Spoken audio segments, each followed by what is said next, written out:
Na minha infância na Califórnia, costumava ouvir meu irmão mais velho e seus amigos mencionando essas cidades abandonadas espalhadas pelo deserto. Eles sempre exploravam edifícios e vilarejos abandonados, e quando compartilhavam suas histórias comigo, sempre parecia incrível. Por isso, não foi surpresa para minha família quando, assim que meus amigos e eu conseguimos dirigir, começamos a fazer exatamente a mesma coisa. Na maioria das vezes, visitávamos lugares que meu irmão nos indicava, mas houve algumas ocasiões em que vimos algo online e decidimos ser os primeiros a conferir. Em grande parte, isso resultou em histórias interessantes para compartilhar quando nos reuníamos na praia. No entanto, houve uma ocasião que sempre me assombrou, junto com meus dois amigos, Dylan e Mateo. Os três de nós ouvimos falar de uma cidade fantasma no meio do nada, no deserto, e pensamos que seria um ótimo lugar para visitar durante o dia e explorar. Quando surgiu um fim de semana em que todos estávamos disponíveis, pegamos nossas câmeras e iniciamos nossa viagem. A viagem levou cerca de 3 horas, sendo que a última hora foi especialmente deserta, com quase nenhum sinal de vida além de postos de gasolina e áreas de descanso ocasionais. Finalmente, chegamos à cidade e imediatamente pudemos perceber que ela estava abandonada há anos. A maioria das casas era térrea, com a maioria, se não todas, as janelas quebradas. Muitas delas até tinham seus telhados desabando. Passamos a primeira hora apenas andando pela estrada e espiando para dentro das casas de fora. A maioria delas estava trancada, então não quisemos arrombar. No entanto, havia um prédio que chamou nossa atenção. No final de uma das pequenas ruas laterais da cidade, notamos uma casa coberta por lonas para proteger partes do telhado quebrado. Por curiosidade, nos aproximamos. Parecia que alguém a transformará em uma moradia improvisada. Foi nesse momento que todos ficamos um pouco assustados, pois simultaneamente percebemos que talvez não estivéssemos realmente sozinhos na supostamente abandonada cidade no meio do nada. Mateo acalmou Dylan e eu, e todos nós pensamos coletivamente que talvez alguém estivesse ocupando o local, mas as chances de ainda morarem lá pareciam pequenas. Então, nos aproximamos lentamente para verificar o que poderia ter sido deixado para trás. Ao me aproximar da janela, certifiquei-me de ouvir atentamente qualquer som de movimento dentro da casa. Pelo que pude perceber, estava vazia. Pressionei meu rosto contra o vidro e, através da névoa criada cada vez que eu exalava, pude ver todos os móveis rasgados e desgastados que ficavam ao lado de um monte de lixo deixado por quem estava morando ali. Sinalizei para Dylan e Mateo virem conferir, mas assim que chegaram à janela, percebi algo que indicava que estávamos errados. Em cima de uma pequena mesa ao lado do sofá, havia uma arma de fogo de algum tipo, e eu podia dizer, mesmo a essa distância, que era a coisa mais limpa na casa, significando que alguém estava dentro. Foi quando todos ouvimos o som de veículos se aproximando. Não conseguíamos identificar que tipo de veículos eram, mas parecia ser motos ou talvez quadriciclos. Dylan e Mateo viraram para ver de onde vinha o som, e antes que eu pudesse me juntar a eles, ouvimos um grito vindo de dentro da casa. Um homem havia virado a esquina para o cômodo e estava parado diretamente em frente à janela. Seu grito fez com que todos nós pulássemos, e começamos a correr o mais rápido que podíamos. Cavamos pelos quintais que conectavam a casa abandonada e fizemos o possível para ficar fora de vista enquanto o som dos veículos se aproximava e, eventualmente, passava por nós na direção da casa de onde estávamos fugindo. Todos conseguimos voltar para o carro, que estava estacionado a cerca de meio quilômetro de distância. À medida que começamos a virar, pudemos ouvir algo que realmente nos aterrorizou. Aqueles veículos estavam de volta, e parecia que estavam vindo na nossa direção. Mateo rapidamente virou o carro, e nós seguimos para casa o mais rápido que pudemos. Quando entrei em casa, fiquei aliviado ao ver meu irmão para que eu pudesse contar o que nos aconteceu. Foi quando ele nos disse que havia ouvido falar da cidade fantasma que visitamos, e eles nunca foram lá porque costumava ser conhecida como um antro de drogas. A polícia, aparentemente, havia desmantelado várias fábricas de metanfetamina naquelas casas ao longo da última década.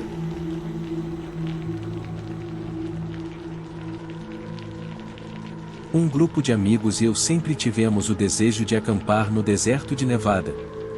Quando finalmente surgiu a oportunidade, todos aproveitamos.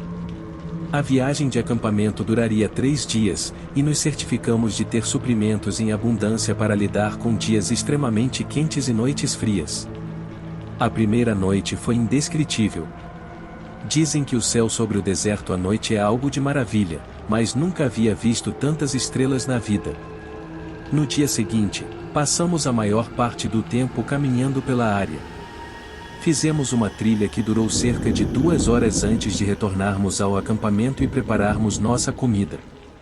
A partir desse momento, nos dedicamos à leitura de livros e à apreciação de música através de uma caixa de som a pilhas que trouxemos. Com o cair da noite, esperávamos outra noite bela, mas fomos surpreendidos. Sentados ao redor da fogueira, diminuímos seu tamanho para apreciar melhor as estrelas, quando meu amigo Francis começou a me cutucar no ombro. Perguntei o que precisava, e ao invés de me dizer, ele apenas apontou para a distância. Estávamos a quilômetros de qualquer civilização, então a surpresa foi grande ao avistarmos o que parecia ser outra pessoa a cerca de 20 pés de nosso acampamento, apenas observando. Chamei a atenção dos outros, e quando todos olharam, a figura começou a se aproximar. Decidi chamar a pessoa, gritando olá e perguntando se precisavam de algo. Sem resposta, eles continuaram se aproximando. Na beira do acampamento, permaneceram em silêncio. Levantamo-nos, perguntando se estavam bem e se precisavam de ajuda, mas não houve resposta. Nem mesmo nos olharam enquanto tentávamos falar com eles. Era um homem adulto que atravessou lentamente o meio do acampamento e seguiu caminhando. Decidimos ficar acordados naquela noite, incertos se a pessoa voltaria. Por volta das 2 da manhã, o vento se intensificou, apagando nossa fogueira. Se não fossem as estrelas no céu, estaríamos na escuridão total. Passamos as 2 horas seguintes aguardando o amanhecer, e após cerca de 20 minutos de escuridão, nossos piores receios se concretizaram. A figura que vimos antes estava ao longe. Ficamos juntos, ainda sem certeza do que ele queria.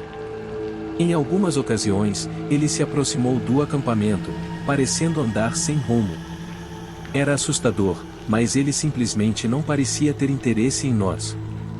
Com o nascer do sol, começamos a empacotar nossas coisas. Embora nada tivesse acontecido, não conseguiríamos passar outra noite lá fora. Enquanto empacotávamos, olhava para a distância, na expectativa de ver a pessoa novamente, mas não havia sinal dela. Deixamos o local sem deixar rastros e nunca consideramos voltar desde então.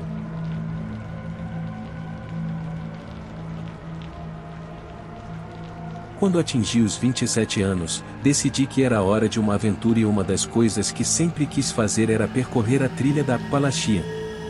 Assim, tracei um trecho de 4 dias da trilha e pedi ao meu pai que me deixasse no ponto de partida, combinando de me pegar 4 dias depois em um local que marquei no mapa e no GPS.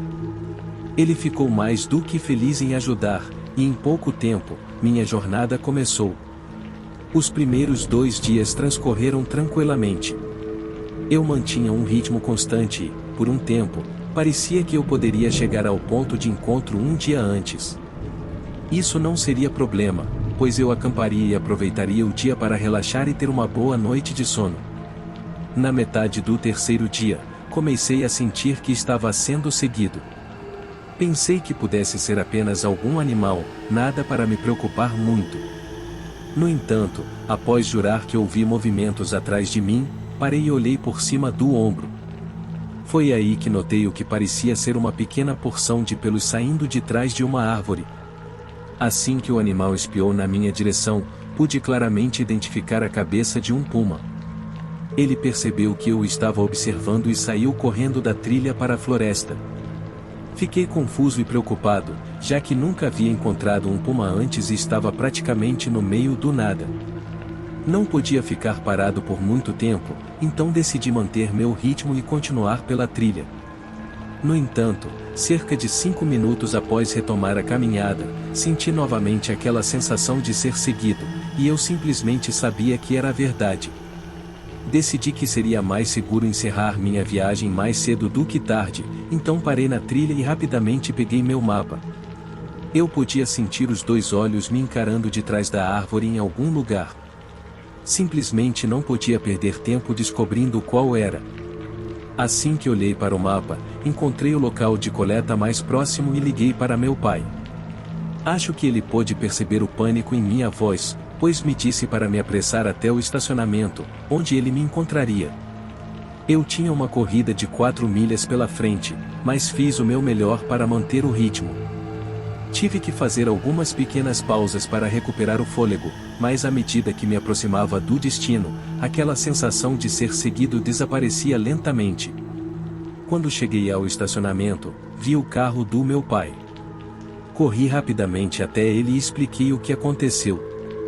Ambos voltamos para casa e tentamos esquecer toda a situação, mas é algo que ainda não consigo superar completamente.